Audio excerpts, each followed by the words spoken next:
Good morning, ladies and gentlemen. I, Prashast Gupta, along with Surbhi Garwal, take this opportunity on behalf of the entire IMI fraternity to extend a warm welcome to all the distinguished guests, members of faculty, and my fellow future managers. It indeed is a proud moment for us to take you to the inaugural session of Conventus 2016, the annual management conclave of IMI New Delhi. Conventus 2016 is structured around the theme Transforming Corporate India, Transcending Innovation Through Strategic Sustenance. India today is in uncharted waters with never seen before growth in the business world, with the increasing number of startups, strategic business units, and subsidiaries adding to the burgeoning number of businesses in the country. Innovation is no longer sufficient for any business to survive, let alone to thrive. Corporate India needs to strategize its vision for the future with sustenance in mind. With a multitude of companies now offering the same product offered earlier by just a few, it's understandable that the life cycle has considerably reduced. Since long, innovation has entered the mainstream market space with full force, so much so that every new idea has translated into a startup, be it an online grocery store or a one-stop online payment solution. Firms that have been in the market for a while have also recognized this emerging phase of innovation and have tried to adapt and integrate innovation in some form or the other. But with everyone aiming for innovation, it no longer serves as a competitive advantage for a select few. A consumer now takes innovation as a for-granted part of the product and is more concerned about how much more he gets for how much less. The current business scenario is thus facing a major dilemma. Innovation can neither be ignored nor can it be used to gain advantage or superiority by its own. Hence, preparing for the long-term survival becomes extremely imperative in today's fast-changing and constantly evolving market space. When we talk of sustenance, we are talking of ways and means to sustain innovation to maintain an ongoing and prospering business. However, this shouldn't be taken as an excuse to give up, rather as a challenge to overcome.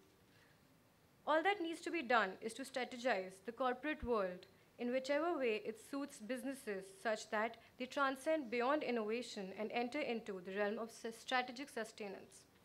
Before proceeding, we'd like to present to you an audio-visual describing Conventus 2016.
I take this opportunity to introduce our honorable chief guest, Mr. Sandeep Tarkas, CEO, Special Projects, Future Media, and Bengal Warriors as a part of Future Group.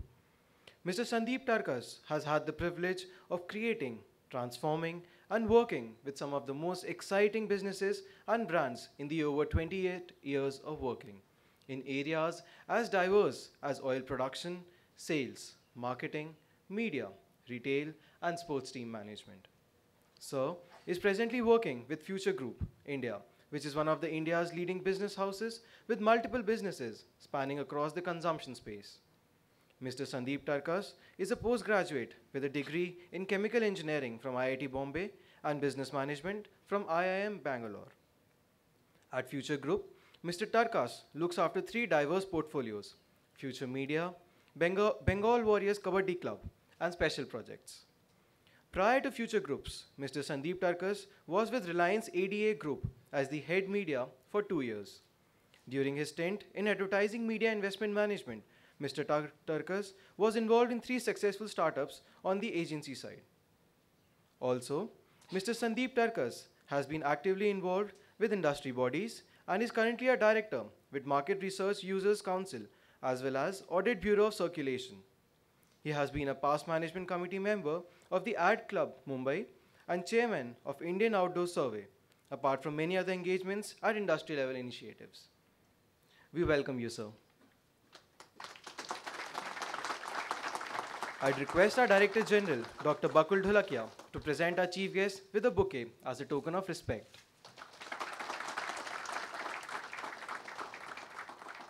I would request Dean Academics and Alumni Relation, Professor Arvind Chaturvedi, to present our Director General, Dr. Bakul Dholakia, with a bouquet as a token of respect.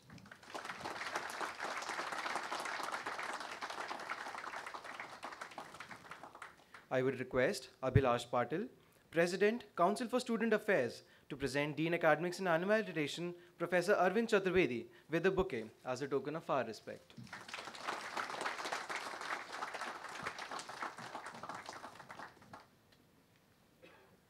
Astoma Sadgamaya, Tamsoma Jyotirgamaya.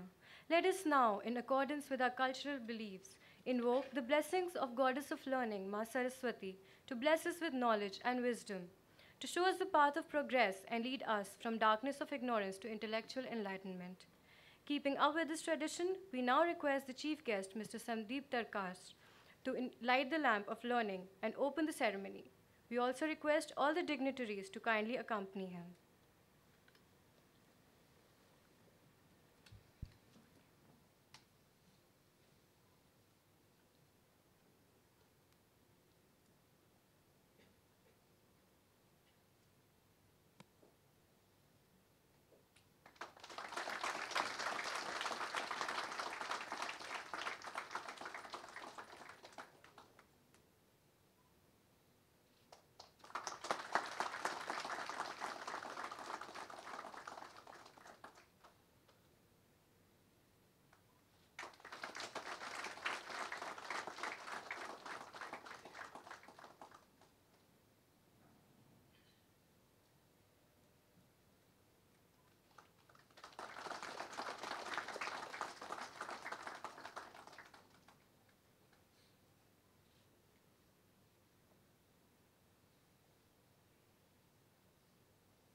Now, I would request the President, Council for Student Affairs, Abhilash Patil, to kindly brief us about Conventus 2016.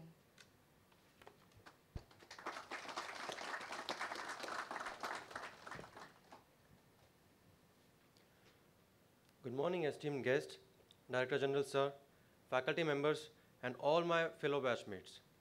Conventus, which implies coming together in Latin, rightly justifies its meaning, as every year, the IMI New Delhi student community organizes this annual management conclave, which brings together academicians, industry leaders, and students for discussions and interactions on the prevalent economic situations of the country and rest of the globe.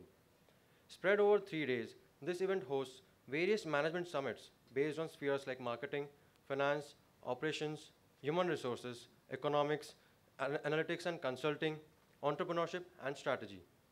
Every year, Conventus aims to provide the platform for managers and industry veterans to share knowledge and imbibe exposure related to key trends and insights into the business world. Such thoughts and experiences can then further be applied ahead to be successful future leaders and serve the country better. Each year, Conventus has been successfully be able to deliver on its goals, raising the bar higher for us in the next years to come. This year, the theme focus of Conventus is transforming corporate India, transcending innovations towards strategic sustenance. The relevance of the theme has already been explained. On the first day, we are having Marketing Summit and Finance Summit. On the second day, we'll be having 3 summits, which will focus on operations, HR, and strategy. On the last day, we'll be having economics, entrepreneurship, and IMAC summits, respectively. All these 8 summits will have several senior corporate executives as the respective panelists who will have key discussions centered around the basic theme of Conventus with a specific sub-theme related to the respective field for which the summit will be conducted. Through all these 8 summits, we ultimately strive to ingrain valuable thoughts and ideas being discussed by eminent leaders from various industries and organizations in order to help promising corporates and startups look through new means with long-term planning to not only survive amongst the competition but also achieve success. We hope that this year's Conventus continues to build the legacy of IMI New Delhi through its thought-provoking approaches and initiatives, which makes the students more equipped to handle the new challenges posed by the corporate world and ready to be the global leaders for tomorrow. Thank you. Now, I would like to welcome Professor Arvind Chaturvedi, Dean, Academics and Alumni Relations.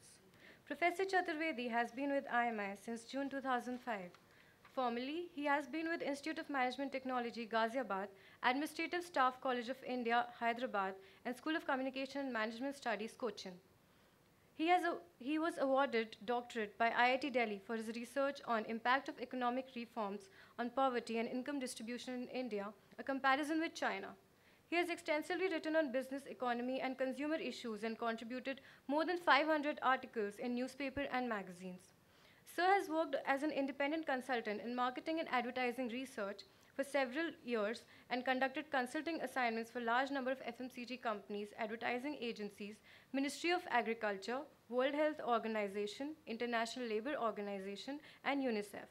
He has been a visiting faculty to many business schools, including IMT Ghaziabad, IFT New Delhi, BITS Pilani, BIMTech, and NIFM. We welcome you, sir, and request you to address the audience.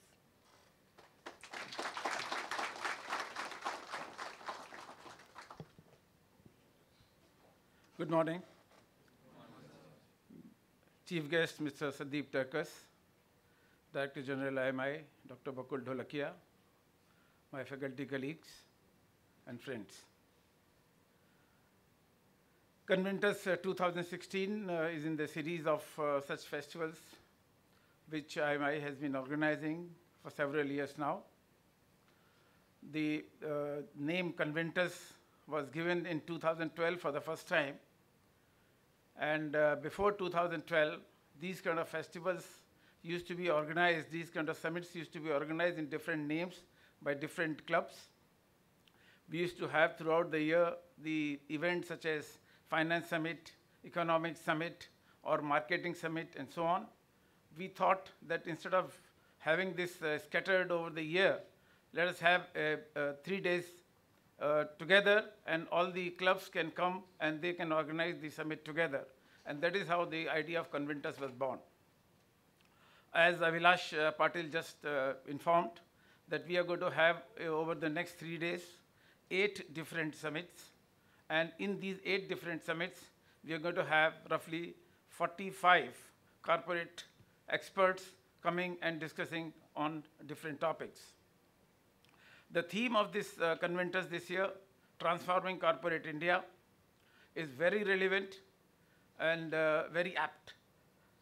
Corporate India can only be transformed through 2 things.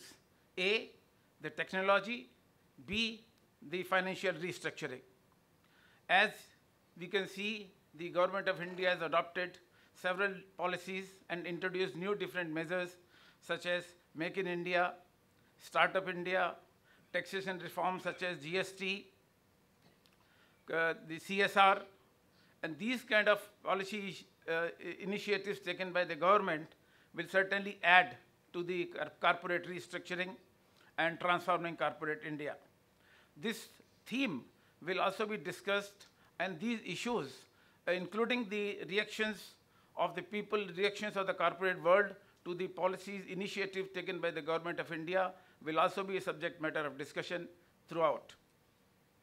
The restructuring, as I said, is possible through technology adoption and continuous upgradation of technology. According to a report recently done by McKinsey, McKinsey has identified 12 different technologies which, if adopted by India over the period of next 8 to 10 years, will add roughly 550 billion to $1 trillion to the income of the country, and it will affect roughly 300 million people in the country. This kind of technology adoption, these 12 technologies which McKinsey has identified, these includes digitalization of life, Internet of Things, renewable energy, intelligent transportation systems. Such technologies will go a long way, not only in generating the new growth for the new sectors in the economy, but also establish the new sectors which have not really taken off as of now. This summit is going to throw light on the technology adoption, and also going to discuss how the transformation of corporate India is possible with the technology and financial restructuring. Coming to financial restructuring, there is a difference between Indian economy and Indian business and the global business in one respect, that Indian business by and large is equity based. And if you go by the figures, the equity financing in India is much more than the global business in different parts of the world. And this is also inclusive, and it is truly democratic in nature when you have equity financing, large number of people participating, and then is also democratic in nature and more inclusive. And therefore, these technologies, when we talk about with financial restructuring, make the business more inclusive, and the participation of people in the business is bigger and bigger. I hope the coming 3 days will, the kind of discussion that we are going to have in 3 days will be brainstorming sessions that the students will go through, will certainly add to the knowledge bank of the students, and these students will gain from these kind of discussions, and this will add to the knowledge. I hope the participation of the students will also add to the knowledge bank the students have, and certainly it will add glory to the institute. This is not only one of the events. Throughout the year, we continue to have such kind of events. We are also going to have events in the coming months, such as Kritva.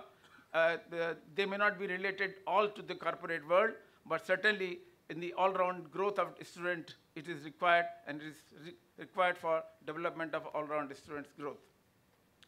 I hope the inaugural session will identify certain issues, and these issues will also be discussed throughout the 3 days, 8 clubs summit. Thank you very much.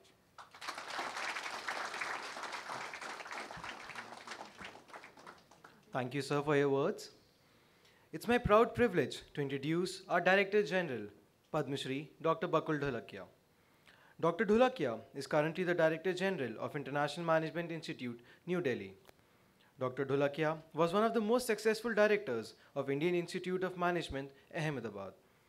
Prior to joining IMI, he was the director of Adani Institute of Infrastructure Management and Gujarat Adani Institute of Medical Sciences, Bhuj. Dr. Dholakia is a gold medalist from Baroda University and holds a doctorate in economics. Dr. Dholakia has 46 years of professional experience, including 33 years at IIM Ahmedabad. During the course of his long tenure at IIM Ahmedabad, Dr. Dholakia occupied the Reserve Bank of India chair from 1992 to 1999, served as the Dean from 1998 to 2001, and as the Director of the Institute from 2002 to 2007. Dr. Bakul Dholakia had received the Best Professor Award for his teachings in the postgraduate program at IIM Ahmedabad. He has guided 20 PhD students specializing in economics, finance, business policy, and public systems at IIM Ahmedabad. He's been a consultant to various national and international organizations. In 2007, Dr. Dholakia was awarded Padma Shri by the Government of India in recognition of his distinguished services in the field of education. The Global Foundation for Management Education, jointly formed by the Association of American and European Business Schools, had nominated Dr. Bakul Dholakia as a member of the board representing Asia in 2006. In 2008, Dr. Dholakia was conferred with Bharat Asmita National Award for his contributions to management education and teachings by the Honorable Chief Justice of India. Dr. Dholakia has been a major guiding force behind the numerous initiatives and expansions of activities at IIM Ahmedabad, contributing to its enhanced international image and recognition. His achievements in institution building have been nationally acclaimed and internationally acclaimed as well. Dr. Dholakia has been a board member of the Reserve Bank of India, Western Area Board from 1993 to 2001. In recognition of his efforts to improve the quality of management education, the Government of India had appointed Dr. Dholakia as the chairman of the National Board of Accreditation for Technical Education in India from 2005 to 2008. He has also served as external director on the board of several public and private sector companies. He has an extensive experience of conducting executive development programs for top management of leading companies and also for senior bureaucrats in India and abroad. Dr. Bakul Dholakia has also served as a member of the jury for various corporate excellence awards and selection committees for CEOs. Over the last 2 decades, Dr. Dholakia has worked on numerous government committees, the recent ones being the Rangarajan Committee on Pricing and Taxation of Petroleum Products 2006 and the Expert Group on Pension Fund constituted by the Government of India 2009. The Competition Commission of India has appointed Dr. Bakul Dholakia as a member of the Eminent Persons Advisory Group, which serves as a think tank to give broad inputs and advice on larger issues impacting markets and competition. Dr. Dholakia is author of 12 books, 28 monographs, and more than 50 research papers published in professional journals in India and abroad. His areas of specialization include business economics, corporate strategy, development economics, and public enterprise management. Sir, we are honored to have you amongst us here today. We request you to address the audience.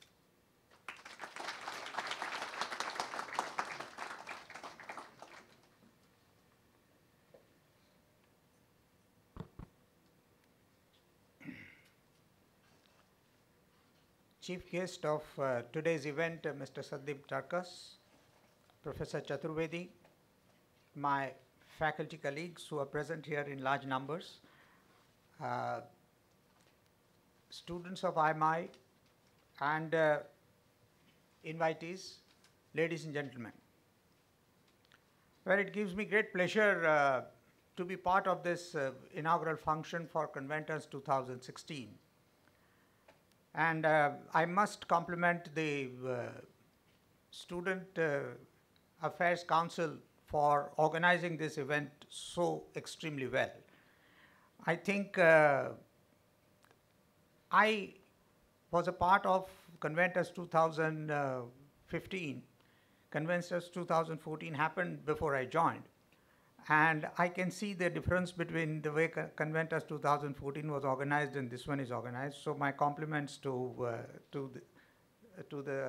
Abhilash and his entire team for doing a great job.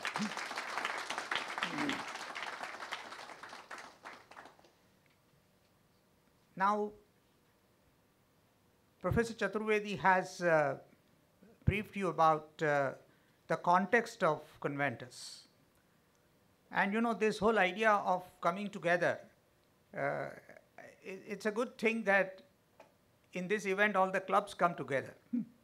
And I'm waiting for a day when this event will involve not only the participants from IMI, but at the end of the day, I think when we go and participate in the events of other business schools, we must also have events here which are academic in nature, where the other business schools come and participate.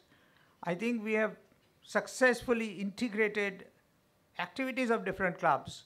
We now need to take it to the next level, and we need to kind of create some kind of, I remember this because at IIM Ahmedabad, where I worked for so many years, we used to have these events, and then we finally merged it and called it Confluence, and the Confluence became an inter-B school event, not just the inter-B schools within the country, but we focused on international B schools. And one of the parameters on which we used to measure the success of Confluence was how many international B schools actually participated and what was the size of the contingent that really participated in this. Now, at least we need to focus. If we consider ourselves as a premier B school, we should rub shoulders with the premier B schools of the country and invite. It's for them to participate or not participate. But it should be our objective to focus on the premier B schools and extend invitations and organize the event. Now, even if you can't do it in terms of a 3-day event, at least there is no harm in starting with a 2-day event. So I think I'm just leaving this thought for the Student Affairs Council to kind of look at it. You may take a year or two to develop this, but we need to kind of take this whole thing to the next stage. Now, saying this doesn't take away from the spectacular manner in which this whole event is being organized. But what I'm saying is that events like this primarily serve 3-4 types of purposes. The first purpose that it serves is gives you a holistic view of management as a discipline and the thought process, and in the process integrate all the functional areas of management into one single event. And so the coordination across different functional areas happens automatically. And all this has to be done in the context of event being organized around a theme which is contemporary.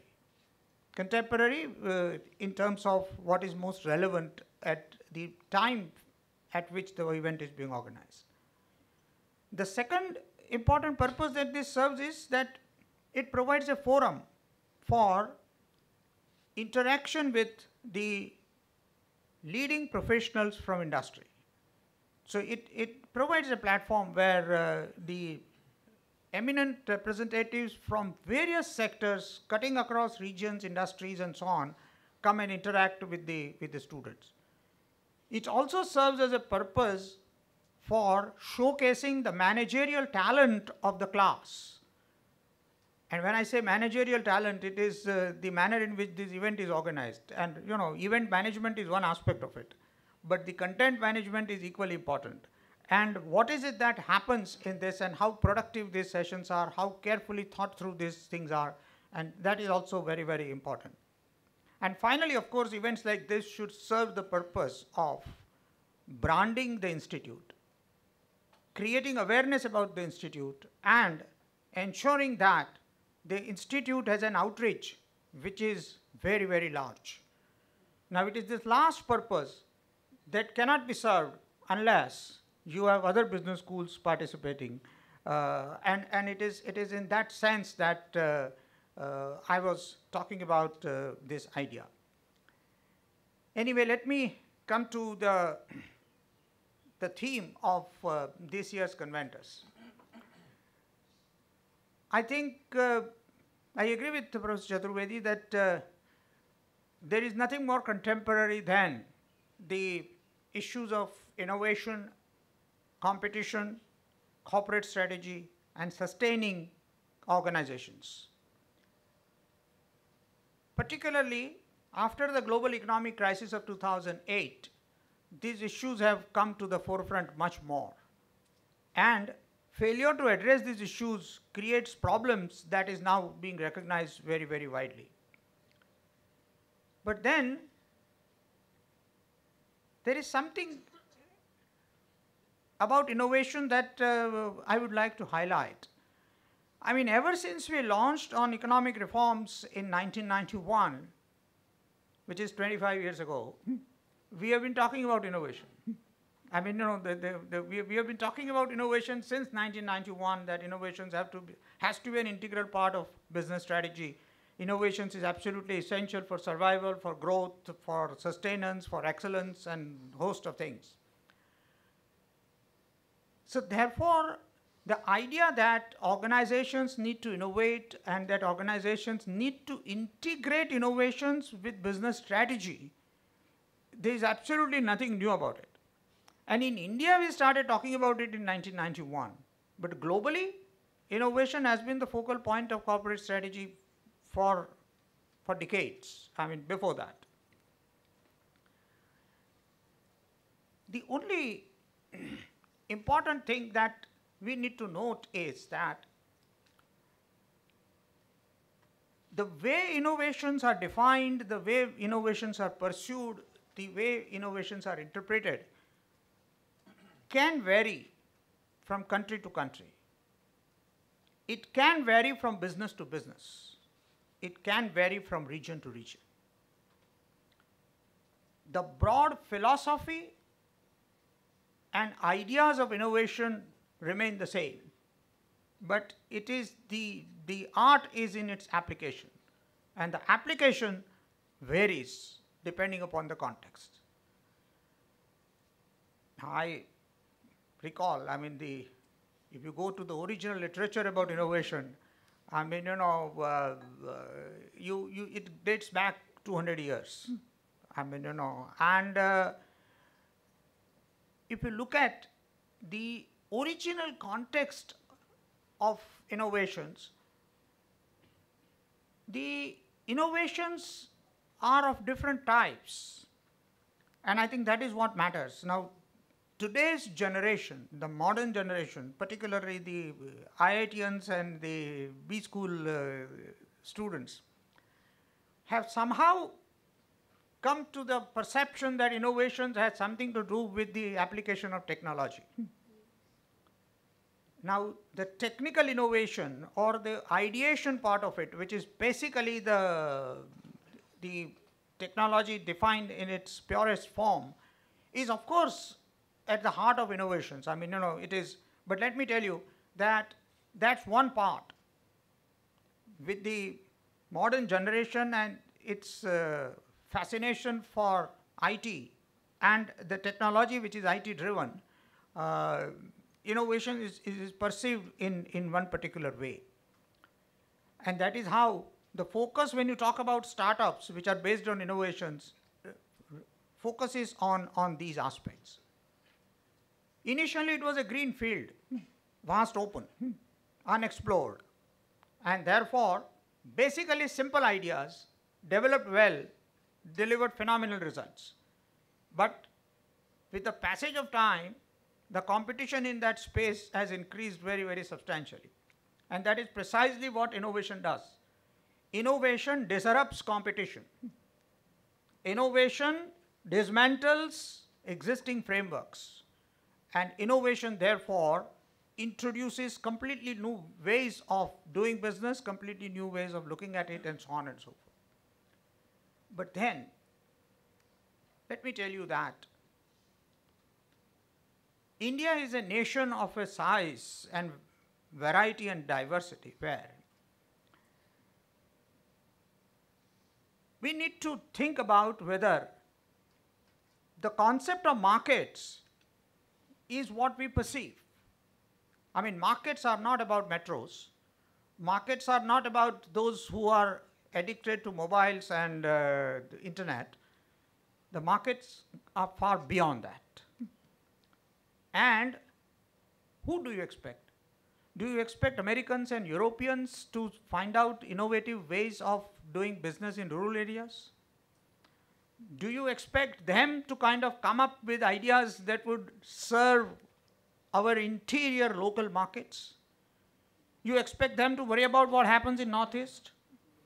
I mean, who is it that now the whole point is that why do we have such a narrow mindset when we talk about innovations and the relevance to corporate India?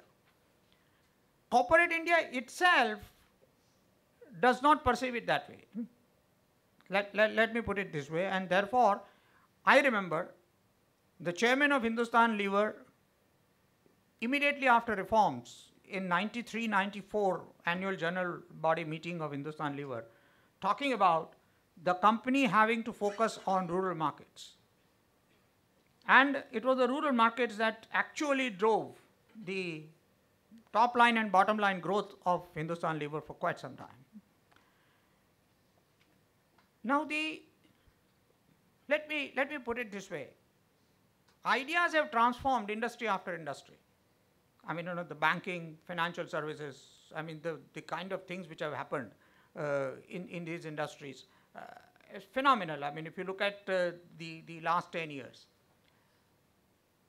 But end of the day, the old-fashioned manufacturing is also going to play a role in the economy.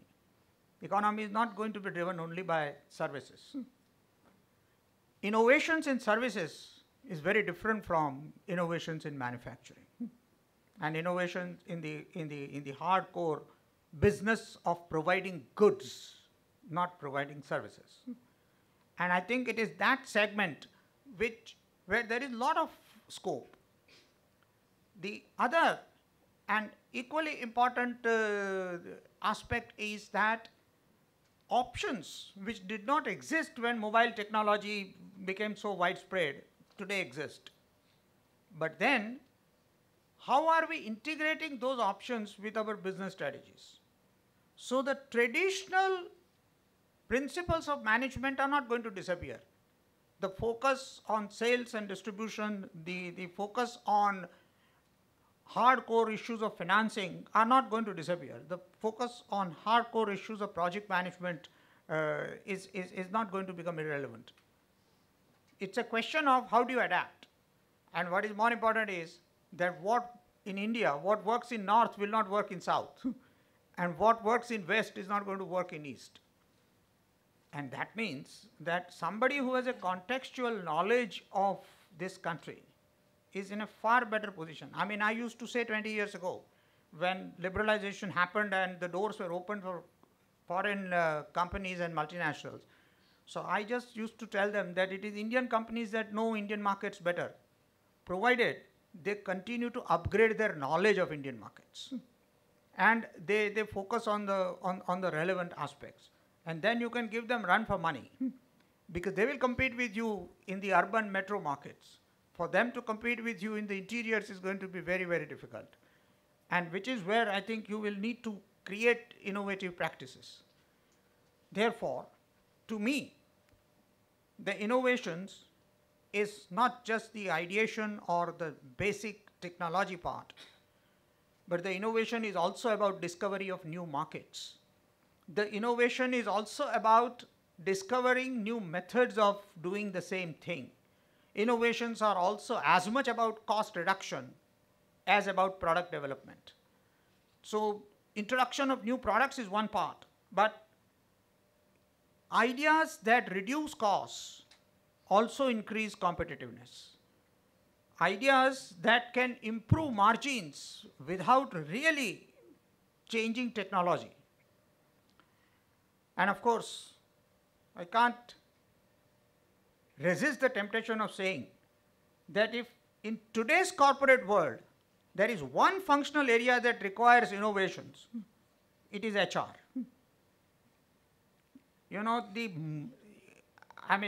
My perception is that HR practices in organizations have started undergoing some change, but if you look at the progress of other functions, marketing, finance, operations, IT, in relation to that, the progress in terms of changing practices, norms in HR has lagged behind, substantially lagged behind. And if there is one functional area which will decide the future of organization in this country, it is HR.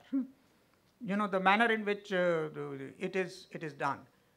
It's the same conventional areas of HR that would matter, but within each of those conventional areas, there is enough scope in terms of introducing innovations and ideas. And what is more important, that can anybody say that HR practices can remain the same regardless of the size of the organization? Can anybody say that HR practices can remain the same regardless of the scale and geographical spread of the organizations? I mean, if that was the case, why would top management of organizations, when they are acquiring other businesses, taking over other businesses, at the top level, the fellow says, I'm least worried about the financial parts. I'm more worried about HR. That what happens to the culture of organizations which merge? What happens to the practices in the organizations that, and sector after sector, these issues have come up. And now we are in an era where we are talking about taking over overseas companies. I mean, we are talking about acquiring companies overseas, and that is where I think we need to. So, end of the day, the true impact of innovations will arise only when the innovations across different functional areas of management are viewed in a holistic perspective. And the business strategy looks at this. And therefore, I think time has come where organizations will create the position of innovation manager. Something who is going to look after innovations as a regular activity. It's true that innovation is no longer a differentiator, but innovation will take the position of a core function, and that core function will need to be integrated. And while innovation per se will not be a differentiator, the approach to innovation and the changing context in which innovations are viewed will become an important differentiator. And finally, let me tell you that how you are integrating this. See, at the end of the day, Tata's, for instance, had an innovation cell and the innovation department from the very, very beginning. And the philosophy of Tata's was that no matter what is the level at which the employee is working, every employee has the freedom to give ideas in terms of how to do it and the level doesn't matter. Even non-managerial levels, people were encouraged to give ideas. And then they had method of processing these ideas. And they used to spend fair amount of time on doing these things. Now, let me tell you that Indians have the talent for innovation. That is the reason why, somebody was telling me that in NASA, 40% of the employees are Indians.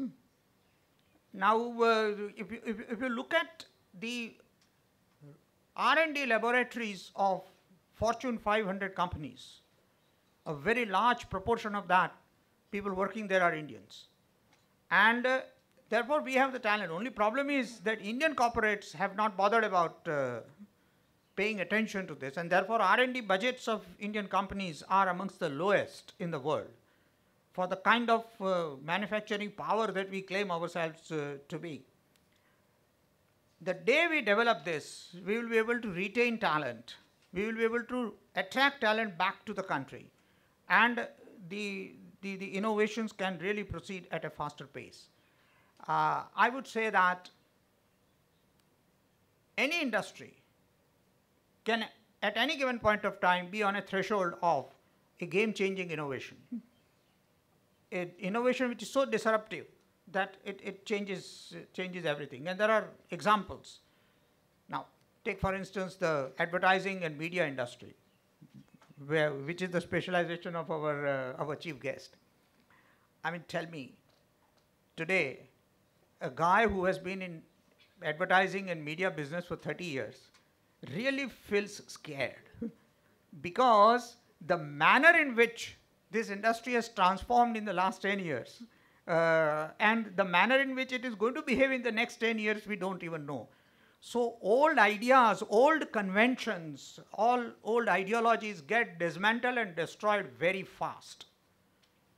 And one of the challenges for business schools is to keep up to date with this. And for keeping it up to date, I have been saying this to my colleagues for the last 2 years, and I will repeat it one more time, that if the industry changes, if the industry innovates, if the industry survives and thrives only by innovations and integrating it with business strategy, time has come for us also to innovate. The business schools have to innovate. It is not only in terms of changing curriculum and introducing new courses, but also changing pedagogies and looking at it. If managers are going to work in organizations which are going to focus a lot more on innovation, the managers require creativity which is far beyond what we are trying to inculcate today. And therefore, the focus on creativity and focus on encouraging new ideas has to be an integral part of business school curriculum. And unless we do that, I think we will not survive, and we will be back to the days when organizations will have to have long 6 months to 9 months to 1 year induction programs for converting managers into the kind of innovators and managers that they want, and in which case the business schools will become redundant and less relevant. So we are also in a competitive environment and we need to thrive. I'm sure that my colleagues are aware about this and they would be working on this. But anyway, I think this theme is very appropriate, and innovations in each of the functional areas which will be debated by the summits should throw up new ideas and new ways of looking at this problem. We are in an exciting world full of challenges, and each generation of managers that passes out in each new batch is going to face an ever-changing business environment. And therefore, I think the knowledge and experience that you will gain over the 3 days should be of immense value to you when you pass out and go into the corporate world, because that will showcase the reality that you are going to face. I wish the event all the very best, and I hope you have a very fruitful discussion over the next 3 days. Thank you very much.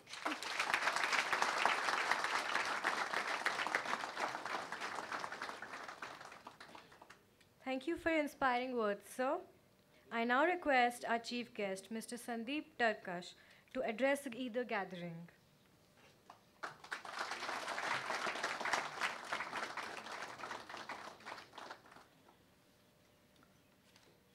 Professor Dholakia, Professor Chaturvedi, members of faculty of IMI, and friends.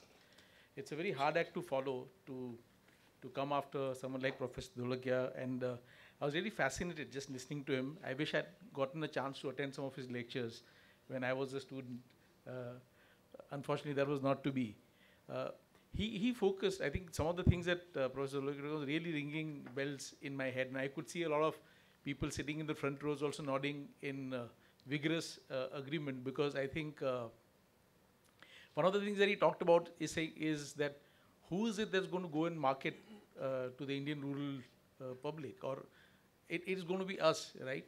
And I represent industry, retail, which has to be hyper-local by definition. So in our case, every store actually has to adapt to its immediate catchment, okay? And this is one of the things that, for example, I love to quote an example of 2 stores that we used to have exactly 2.5 kilometers apart. One was for those of you who know Bombay, there was a store at Bombay Central, and there was another store at Lower Parel, and they are 2.5 kilometers apart.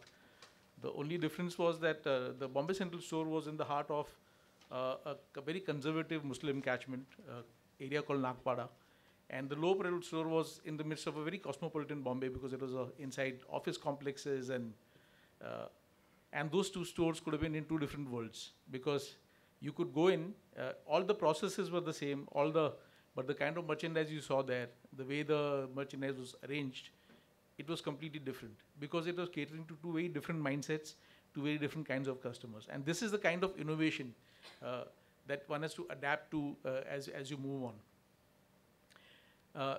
From the theme, I think I love the way Professor Chaturvedi first talked about the theme, and the way Professor Dholakia really focused on the innovation aspect of it. And I think he said a lot about innovation that, and those are really valuable words. I think all of you are fortunate. You should hang on to every word that he said, because they're very, very crucial and important words of a very experienced man. I would like to focus a little more on the other word, which is sustenance, because the theme I was referring to was, you talked about sustainable innovation, right? And it's not just about innovation, but something which can. I just had a little chat with some of the students before, just to get the hang of how is it that you guys are looking at the topic. So the 3, 4, 5 people that I managed to talk to, and the sense that I got that most of you thought that sustainability was about longevity of an idea.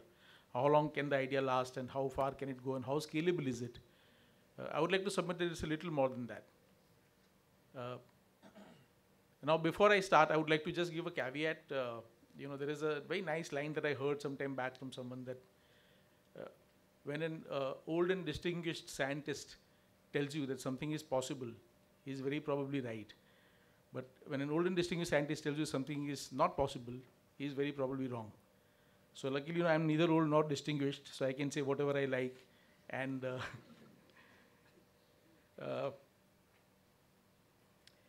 so I think let me first start by talking about generations that set us apart. Our generation, honestly, had it really easy. So I look at my father's generation. Theirs was a generation which had all kinds of restrictions, very little options, very little availability. Everything was a waiting list. Everything in life was a waiting list. Whether you wanted to get a telephone, or a scooter, or a bicycle, even. There was a waiting list attached. It was an economy of shortages, where you had very few choices in life and very few options, and you made it with what you had. Our generation got really lucky that I think in our lifetime, opportunities opened up and how, and we suddenly had a whole world to choose from. We suddenly became global. We had an exposure to the world like our previous generation never had, and we were able to explore and kind of compete with the world and get us where we did. Your generation actually has, I'm sorry to break this news, but it has a very tough time ahead. A lot of you, the few of you that I spoke to, I think almost everyone almost compulsively spoke the word VUCA. And they said we are in a VUCA world, and that was the theme last year, and how you're all concerned about that. And your concerns are right. But I think I would like to say that there are 3 challenges that really your generation will face. And none of them are anything that we faced. Anything like that of that magnitude was faced by us. 2 of them were highlighted by the Prime Minister as well. The Prime Minister talked about terror and climate change being the 2 biggest challenges facing the world today. And that is a reality. So I think, but I would like to add a third, a really huge challenge. It's a challenge and an opportunity, and it's up to you on how you take it. Is this entire concept of the second machine age, which is overtaking us. The second machine age, or machine age 2.0, as some people call it, will suddenly make almost half the jobs that are available today redundant. Those jobs will be done by machines, and people won't need to do them anymore. Now that means that there are so many fewer jobs available in the market, and even the jobs that will exist will have changed so dramatically that I was just talking again to one of the girls that I was talking to in the morning, and I was telling her that your generation will probably have to retrain yourselves maybe 3 or 4 times in your lifetime, where everything that you know will be redundant at some point in time, and you'll have to just learn the new world all over again and restart. Press a control or delete and start again. And those are the challenges that I think are really, really substantial. On terror and terrorists, I think we are all forever, the people who work in security establishment are forever worried about when is it, and we seem to be palpably close to a terrorist someday acquiring a nuclear asset, and suddenly the world will be a very different place after that. And we are very, very close to that, right? And just escaping sometimes by a skin of our teeth and stuff like that. And the third thing is climate change, which is real and palpable. I think last 10 years in history have been the hottest years on record, and every year the temperatures are going up further and further. I remember reading when I was young, when I was probably younger than even what you are today. I remember reading then in the 70s, late 70s and early 80s, reading somewhere that if the temperatures, average temperature in the world rose by 2 degrees, then 30% of the world that we know will drown. So which will mean that all the, the glaciers will dissolve and become water, and that will raise the sea levels. So cities of Bombay, New York will be history, will be gone. And those challenges are real. Now, very often, as it often happens with these kinds of things, the doomsday scenarios don't always turn out true. There is something called human ingenuity. We always somehow seem to find the way. And now it's up to you guys and your generation to really take up the challenge and show your ingenuity in overcoming these problems. So machines, like I said, they will decimate good half of the jobs that exist today. You'll have to really scramble for what is left.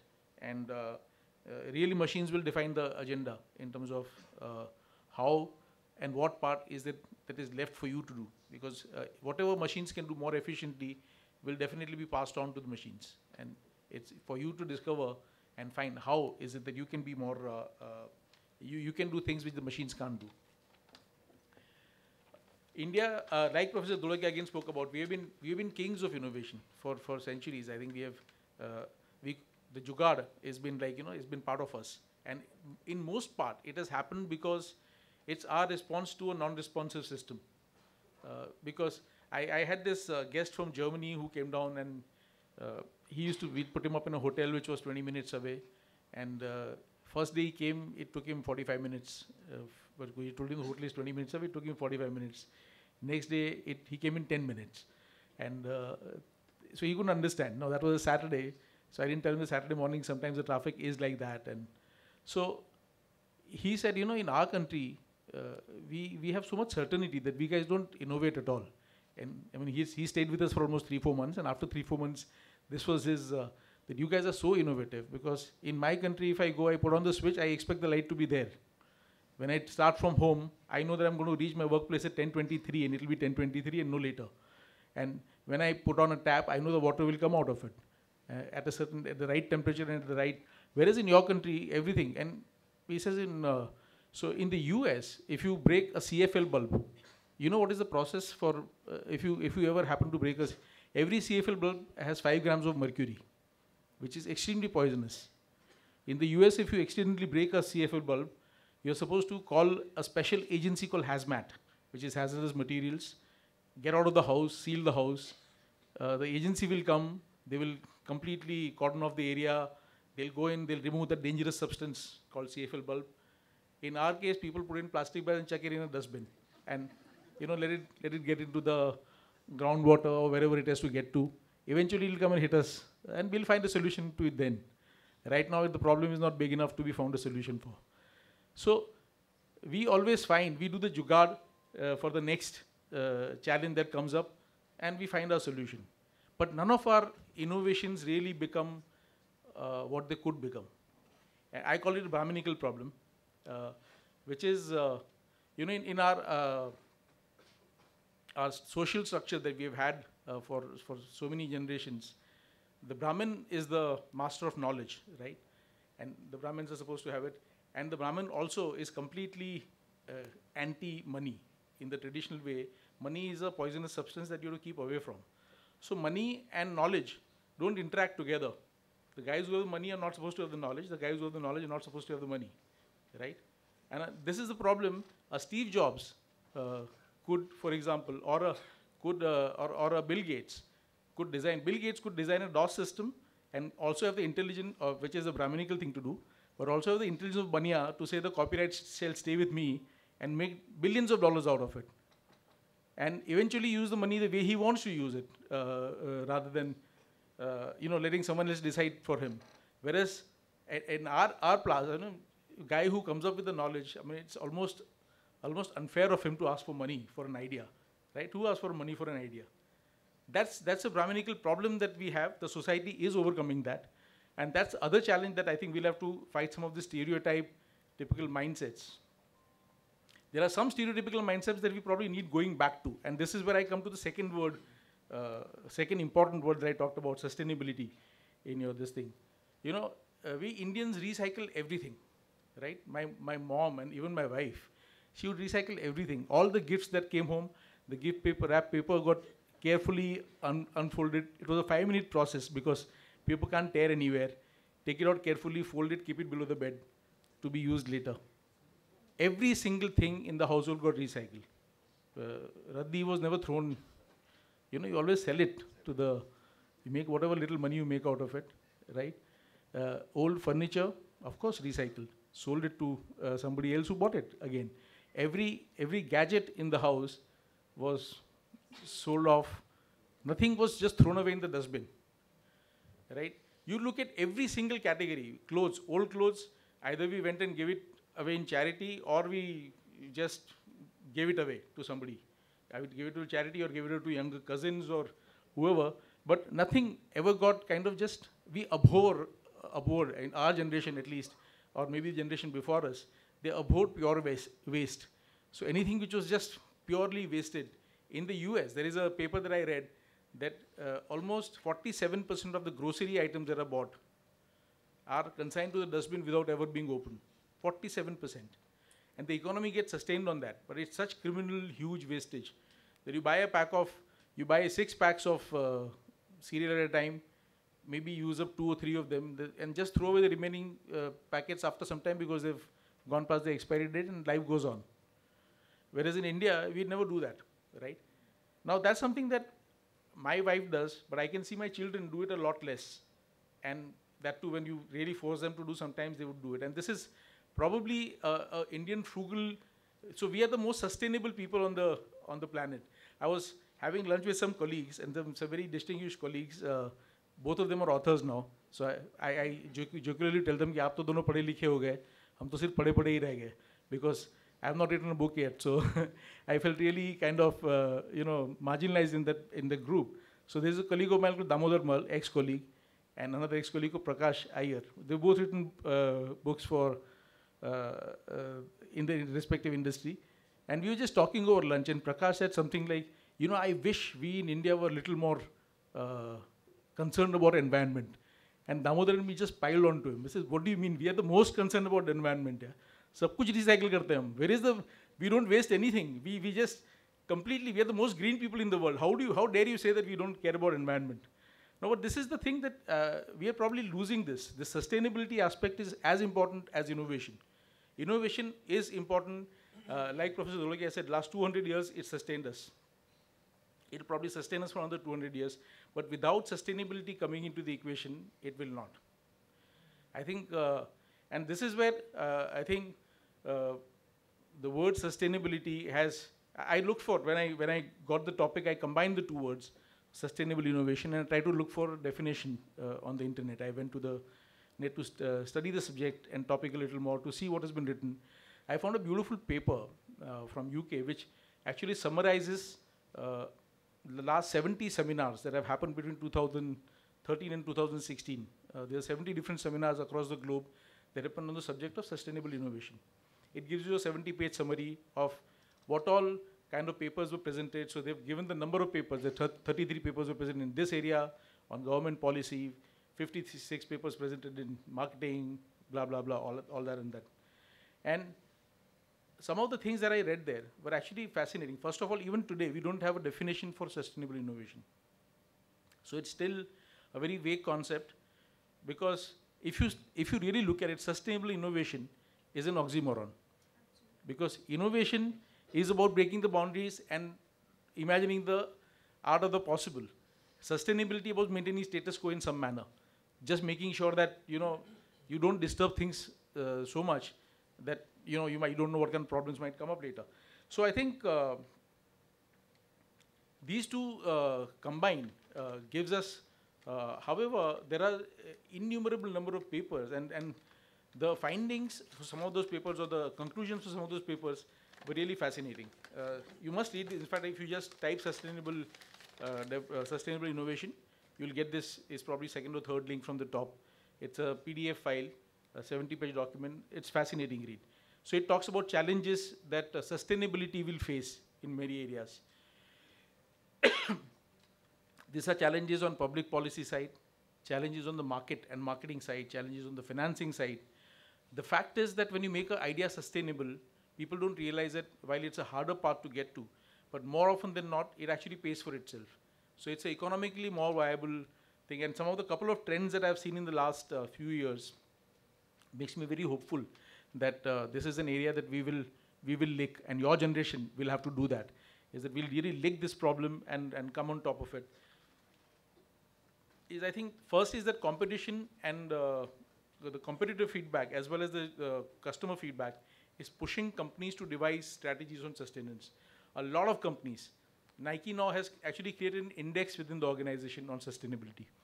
They measure a lot of parameters, which includes carbon footprint of their products, which includes in production, in transport, and what are they giving back to the environment in return. So they've actually increasingly working on products which are more sustainable, sustainable from an environmental perspective.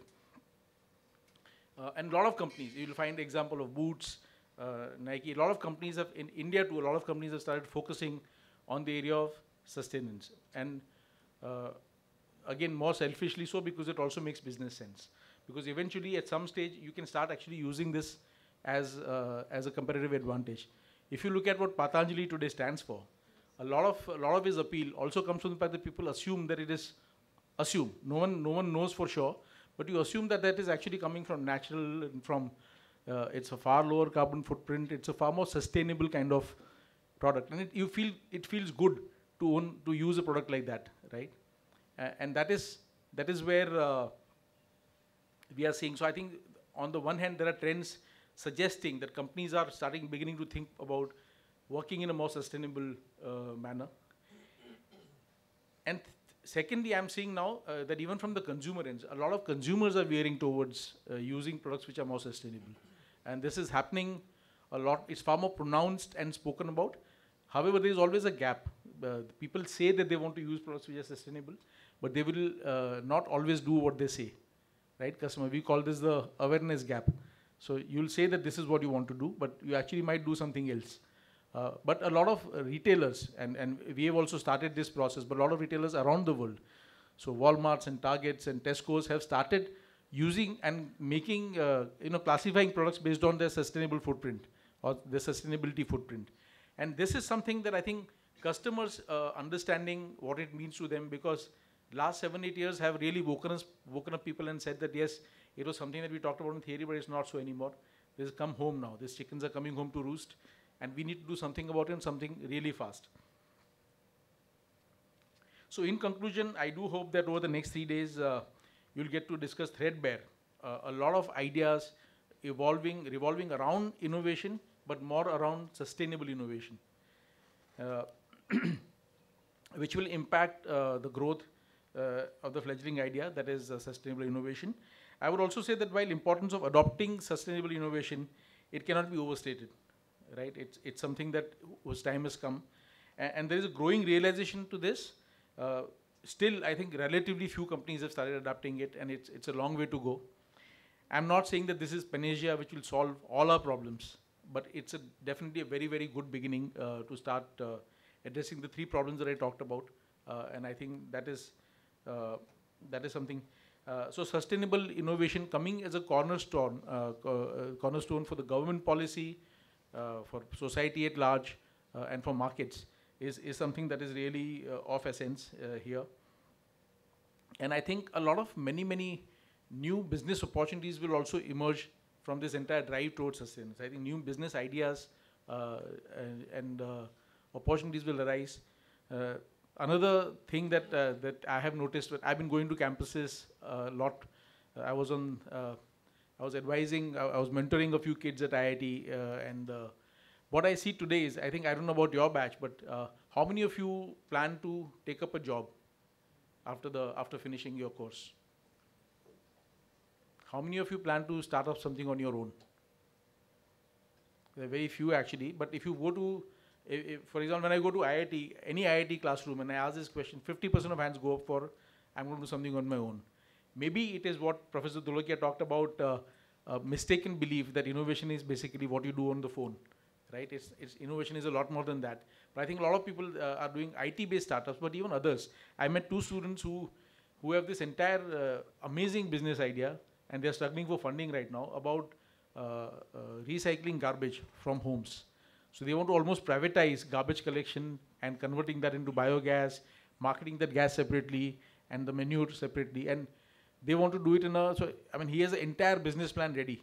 The guy is right now looking, he's got some seed funding. He's looking for a big funding and maybe take up one city. So they've decided to take up a city like Bhopal, of the size of Bhopal, as a test case. And if you're able to do it there, now this is a completely, I didn't expect this because when you talk to the IIT students, you'll all think they'll want to do something, they want to develop a new app, right, when they talk of doing a startup. But these are guys who had, these two kids who just want to work on this. And it's a fascinating job. They've gone and met ministers, policymakers, everybody appreciates the idea, but they are still struggling for funding.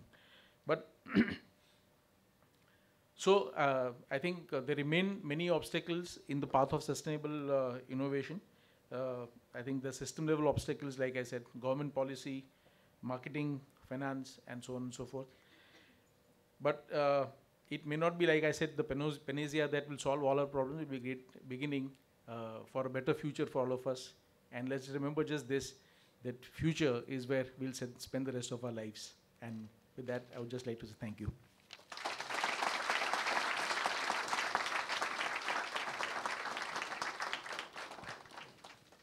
Thank you, sir, for enlightening us with your profound words of wisdom.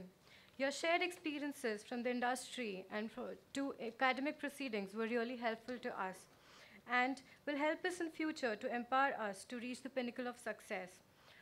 You focused on the challenges of modern world like terror, climate change, and second machine age, and how sustainable innovation is making an impact in the world, and how sustainable innovation is playing as a cornerstone for government policy, society, and markets. So, we would like to express our deep sense of gratitude to our esteemed chief guest, Mr. Sandeep Tarkash, for taking out time from his busy schedule and sharing his thoughts with all of us. Thank you, sir, for the valuable insights you have imparted to us. I request Dr. Bakul Dholakia to kindly present our chief guest with a memento as a token of appreciation.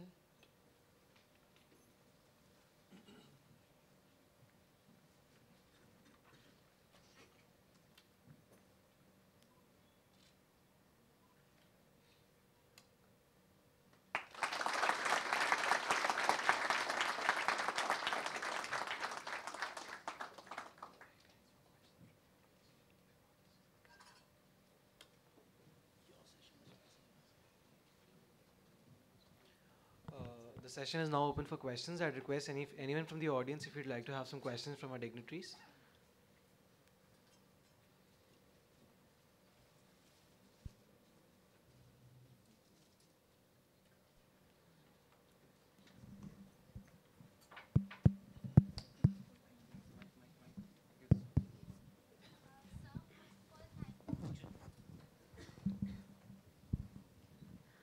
Sir, first of all, thank you so much for the great insights. It was very helpful. Sir, my question is that in the retail sector, the biggest innovation is happening in e-retail. So what do you think is the future for the brick and mortar stores now? So that's a great question, and we've also been worried about that. No, but I think we have a lot to learn from a lot of markets. I think there is going to be a coexistence for a long time to come. Because e-retail has certain specific challenges, the biggest being the cost of customer acquisition and the cost of logistics, which are right now of a very high magnitude. So currently none of the e-commerce companies are profitable. Okay, none of them have seen profit.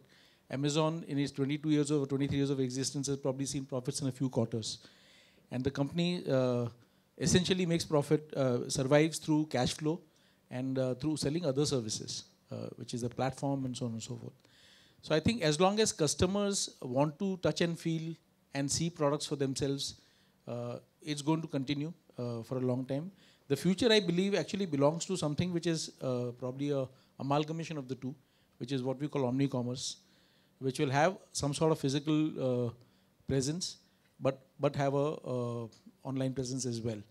So in omni-commerce, very simply put, if I'm working this city as a metro, so if you're working near one metro station, you have a store there, and you know getting off at another metro station for your work. Uh, so when you go to work, sometime during the break, during lunch or something, you can go and order stuff, but you don't carry it around with you. So you tell them, I'll pick it up from the other store at 6 in the evening. So the packet will be actually ready for you at the other store. This is what omni-commerce, very simply put, is that you can order online, get it delivered offline. You can order offline. You come to the store, order it, but get it delivered at home. Order in one store, pick up in another store. So I think this is where the future is. If you look at the US, which is probably the most advanced e-commerce market, online, the so-called the fastest growing online commerce players are essentially what you call brick and mortar retailers. So Walmart.com and Macy's.com and Target.com are among the fastest growing e-commerce players. So it's about adapting and surviving. So the adaptation curve is something that all of us have to go to. So I think it's the same question when modern retail first came. People asked that will this kill traditional retails? Well, it didn't. The traditional retail got better. I think the same thing is that with the coming of e-commerce and its widespread usage by a lot of people will help us get better.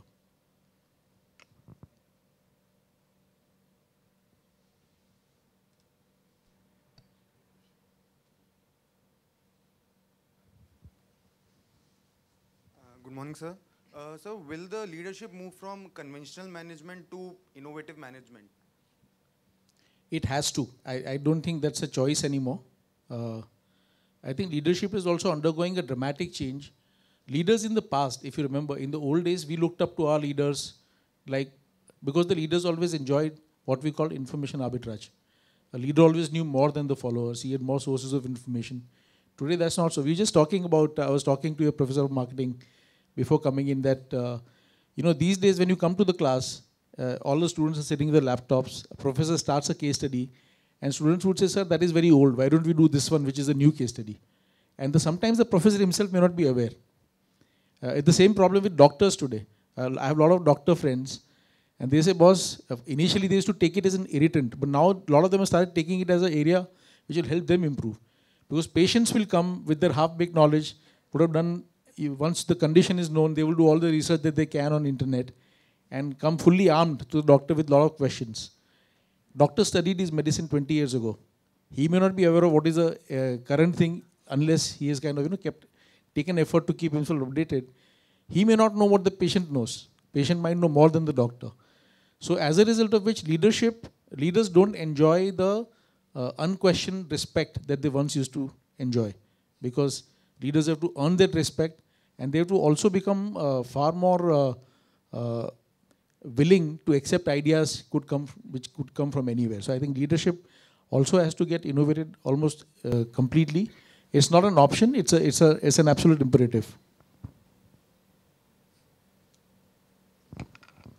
Any more questions? Just to supplement what he said, the leaders who cannot adapt to the innovation and the knowledge of it will very soon become investors. And it is the knowledgeable people. I mean, it is happening in many organizations where the biggest promoters who are not able to keep themselves up to date with it are slowly and gradually withdrawing to the position of being investors and demanding return on investment, and leaving the task of running the organizations to either the next generation or the next set of professionals. I mean, this is happening in many organizations, not formally, but informally.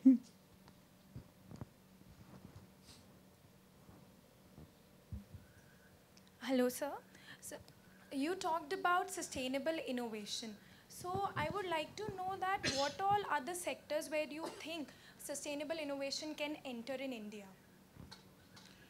I think every sector has an opportunity to, every practice that you do, for example, the entire business process one can look at, from where you are sourcing the raw material to the way you are processing it to the way you are transporting it to your, if you look at all of that, there is a sustainability angle to all of it. The way you package your products, the product itself. So sustainability can enter every single industry and every single thought process. Like innovation, which has become a naturalized process for us, I think sustainability also has to become a naturalized thought process for us, which would come to us naturally rather than as a force fit. Till that happens, I think we'll struggle with the idea. innovation no one questions anymore. I mean, everyone, moment you say, in fact, it's become almost a cliche. The way people use the word innovation is become a cliche. But it's become a part of our everyday thinking. So a lot of people call things which are not innovative as innovation, which is just a tinkering of an idea. Similarly, but I think on sustainability, I don't think it's about which industry it will enter. It has to enter everything that we do. Our entire life, the way we manufacture, the way we transport, everything has to be kind of thought about.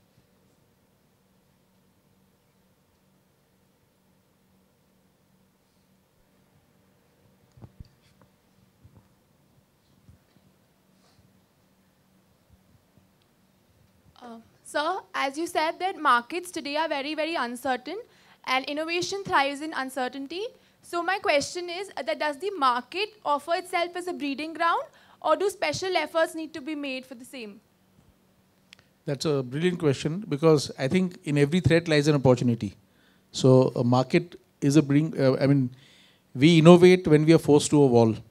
I used to work many years ago on buying media for Hindustan Lever. Okay, that was probably 20 years ago. And at that time, the brands which did the most innovative stuff were the brands which had no budget. They were forced to a corner, so they would be forced to think on how can I make this little money that I have run that much harder and come up with. So yes, market will keep throwing these opportunities to you in terms of they might be disguised as challenges or as threats, but they're all opportunities wrapped in a slightly hard coating for you to get into the heart of it.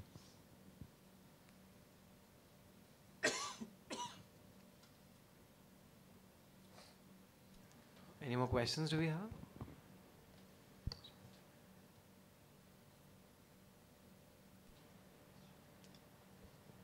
I request our chief guest to kindly sign a mug and write a short message for us to keep as a memorial for Conventus 2016.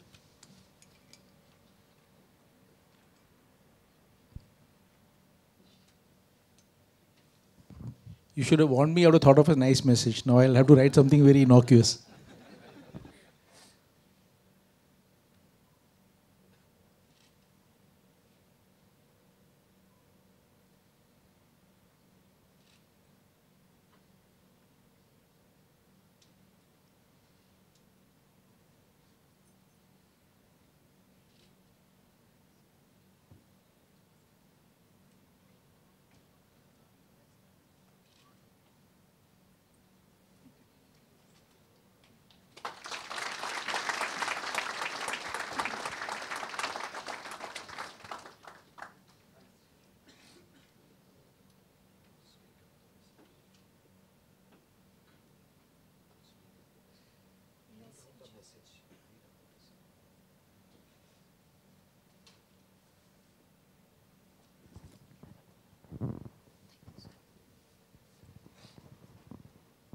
I'd just like to share what Sir has said. Sir has very formally said that have a blast doing sustainable innovation.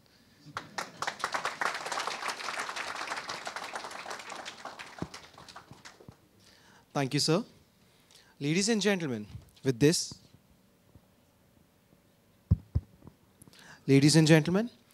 we conclude the inaugural session of Conventus 2016. We are sure that the session has been very enlightening for each and everyone present here. We thank you for coming here, and we hope to see you all again. I, Prashast, and my co-compare Surbhi, on behalf of the student fraternity of IMI, would like to take this opportunity to commend all the guests, speakers, professors, students, and staff of IMI for helping make this endeavor an unparalleled success. We would also like to extend our deep sense of gratitude to our sponsors. Conventus 2016 is co-sponsored by RP Sanjeev Goenka Group and powered by Panasonic smartphones.